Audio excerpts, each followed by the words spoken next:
Well, hello. Here's a different angle for you. Welcome to my daily videos.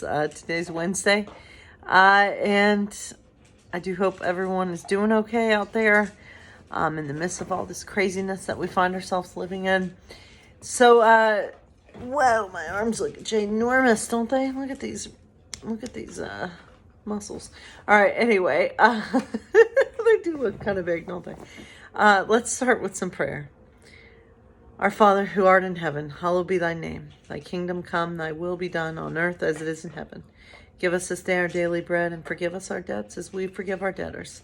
And lead us not into temptation, but deliver us from evil. For thine is the kingdom, and the power, and the glory forever. Amen. So, I am just chugging along, getting these done a little early, just getting them done ahead of time, as you can tell, and putting them on YouTube. It's kind of a nice little thing. Sometimes I like to work ahead. So I do hope everyone is out there just hanging in day by day, I think, with this pandemic. For me, one of the things that has helped me is to do these videos. So let's get right into Hunger Games, shall we? So we're on chapter 22. Let's find out what's going to happen with Katniss. The sound of rain drumming on the roof of our house gently pulls me toward consciousness. I fight to return to sleep through, though wrapped in a warm cocoon of blankets, safe at home. I'm vaguely aware that my head aches. Possibly I have the flu, and this is why I'm allowed to stay in bed, even though I can tell I've been asleep a long time.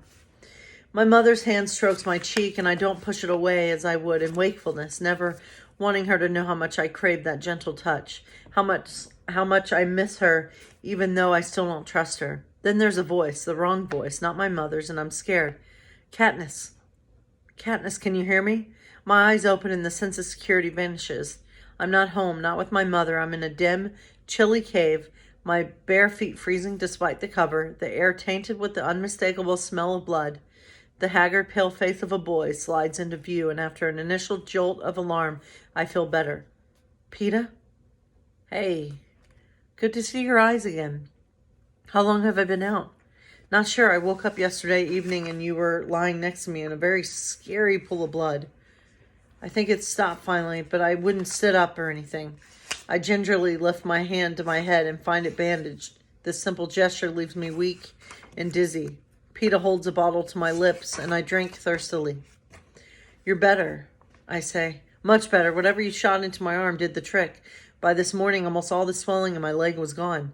He doesn't seem angry about my tricking him, drugging him, and running off to the feast. Maybe I'm just too beat up, and I'll hear about it later when I'm stronger, but for the moment, he's all gentleness. Did you eat? I'm sorry to say I gobbled down 3 pieces of that grusling before I realized it might have to last a while. Don't worry, I'm back on a strict diet, he says. No, it's good. You need to eat. I'll go hunting soon, I say. Not too soon, all right? You just let me take care of you for a while. I don't really seem to have much choice. Peeta feeds me bites of grusling and raisins and makes me drink plenty of water. He rubs some warmth back into my feet and wraps them in his jacket before tucking the sleeping bag back up around my chin. Your boots and socks are still damp and the weather's not helping much, he says. There's a clap of thunder, and I see lightning electrify the sky through an opening in the rocks. Rain drips through several holes in the ceiling, but Peeta has built a sort of canopy over my head and upper body by wedging the square of plastic into the rocks above me. I wonder what brought on this storm. I mean, who's the target? Cato and Thresh, I say without thinking. Foxface will be in her den somewhere, and Clove, she cut me, and then my voice trails off. I know Clove's dead. I saw it in the sky last night. Did you kill her? No, Thresh broke her skull with a rock. Lucky he didn't catch you too. The memory of the feast returns full force and I feel sick. He did, but he let me go. Then, of course, I have to tell him about things I've kept to myself because he was too sick to ask, and I wasn't ready to relive anyway. Like the explosion in my ear and Rue's dying and the boy from District 1 and the bread, all of which leads to what happened with Thresh and how he was paying off a debt of sorts. He let you go because he didn't want to owe you anything? Asked Peeta in disbelief. Yes, I don't expect you to understand it. You've always had enough, but if you lived in the same, I wouldn't have had to explain. And don't try. Obviously, I'm too dim to get it, he says. It's like the bread, how I've never seemed to get you get over owing you for that. The bread? What? From when we were kids? I think we can let that go. I mean, you just brought me back from the dead. But you didn't know me. We had never even spoken. Besides, it's the first gift that's always the hardest to pay back. I wouldn't even have been here to do it if you hadn't helped me then. Why did you anyway? Why? You know why, Peeta says. I give my head a slight, painful shake. Haymitch said you would take a lot of convincing. Haymitch? What's he got to do with it? Nothing. So, Cato and Thresh, huh? I guess it's too much to hope that they'll simultaneously destroy each other. But the thought only upsets me. I think we would like Thresh. I think he'd be our friend back in District 12. Then let's hope Cato kills him so we don't have to, says Peeta grimly. I don't want Cato to kill Thresh at all. I don't want anyone else to die, but this is absolutely not the kind of thing the victors go around saying in the arena. Despite my best efforts, I can feel tears starting to pool in my eyes. Peeta looks at me in concern. What is it? Are you in a lot of pain? I give him another answer because it is equally true, but can be taken as a brief moment of weakness instead of a terminal one. I want to go home, Peeta, I say plaintively like a small child. Oh my, will Katniss get to go home? Let's hope. And let's hear a little bit more John Pavlovitz and hear what this man has to say. And so, here's his next stuff that needs to be said. And this next one is called "The Day I Chose My Heterosexuality." I still remember the day I chose to be heterosexual. It was when I was in 4th grade. I was 10 years old and I already knew all about the girls. I knew to take precautions with them. I knew to be very careful. I knew they all had girl germs. And if there's one thing a worldly young man like myself had already realized, it's that you definitely did not want to catch girl germs. So I spent every recess sprinting through the schoolyard, tearing around the jungle gym and barreling through clusters of scattering kids trying to escape being touched by any of the female runners. It was like the cornfield human roundup in the Planet of the Apes, or maybe The Walking Dead a few decades earlier. I did my best to help the other boys when I could, of course, but we all knew that when push came to shove, it was every guy for himself, better them than me. We ran for our lives every lunchtime, knowing that to be touched was to be contaminated. But I was super fast. Maybe it was my sweet new pair of zips. Maybe it was my natural ability, or maybe it was adrenaline and desperation. But I was one heck of a runner. That is, until Lori Kopkash. Up until that day, Lori had been my greatest playground nemesis, and her very presence struck fear in my 10-year-old heart. She was gross and icky and absolutely crawling with girl germs, and she could run fast too. One afternoon, Lori was chasing me through the blur of the screaming crowd when I suddenly realized I wasn't running as fast as I could anymore. In fact, I was sort of dogging it on purpose. The truth blindsided me like a truck. Something in me really wanted Lori Kopkash to catch me. That was the day I chose my heterosexuality. Of course, there was no real decision to be made here.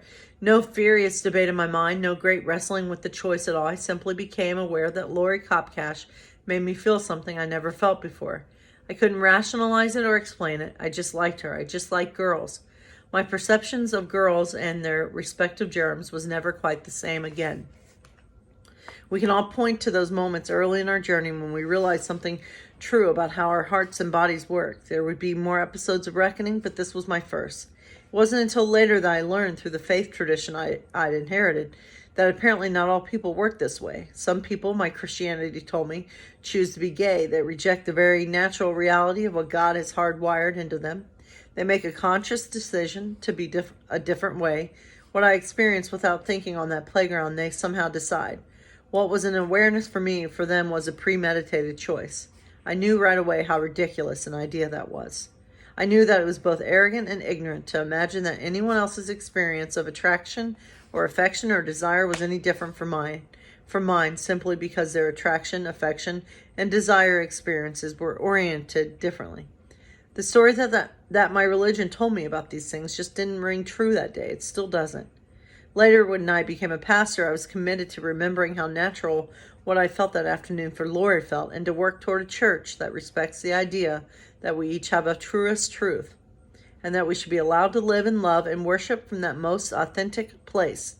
If God made any of us to naturally feel what we feel without getting to choose it, God created all of us this way. One of the greatest failings I see in my fellow Christians is assuming that they can determine what is natural for someone else, the real of the other, the truth of the other, that they can decide for another person who they are. It grieves me when I see followers of Jesus dismissing someone else's story, their sense of identity, their inclination of love, the orientation of their affections, and the revelation of their own hearts. It is as if these followers of Jesus know more about those people than they know about themselves. It's the height of hubris. One of the prayers I carry daily is that more people who claim faith in Jesus will find the humility to remember what they learned about themselves at some point in their lives, and to allow everyone the dignity of coming to their own conclusions. There on the playground of St. Mary's Catholic School, Lori Kopkash made me stop running, and when I did, I woke up to the way my heart worked, and I didn't choose anything. I discovered it. There are two gifts we should give everyone, both inside and outside: the joy of celebrating who they really are, and the trust that they are best equipped to tell and live their own stories. We should tell all people that when it comes to how they love and who they love, they can stop running. Well, amen to that. Thank you again, John Pavlovitz, for saying what needs to be said, even when it's a hard truth. So I just just thinking about I remember feeling attracted to girls at a pretty young age.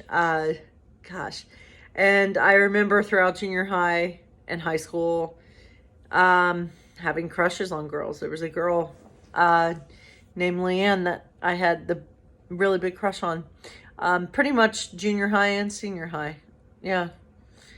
And I remember that, and I never told anyone that. And then I had crushes all throughout college when I was going to that Christian college. So, yeah. And then, yeah, still, and as I said in my, story, when I shared my story, just everything just made sense when I finally stopped running, when I finally embraced who I really was. It was a glorious moment. And so I pray. I also pray, like John Pavlovitz talks about, I pray that everyone gets to live out their most authentic truth. So, have a blessed day, everyone. God bless you. And just know who I seek to be. I seek to be someone that people can feel comfortable with. Someone that seeks to accept everyone as best, and love everyone. And I want to be someone that people can be their full authentic selves with, because it's important. It's important. So anyway, just wanted to share that. So have a blessed day. God bless you.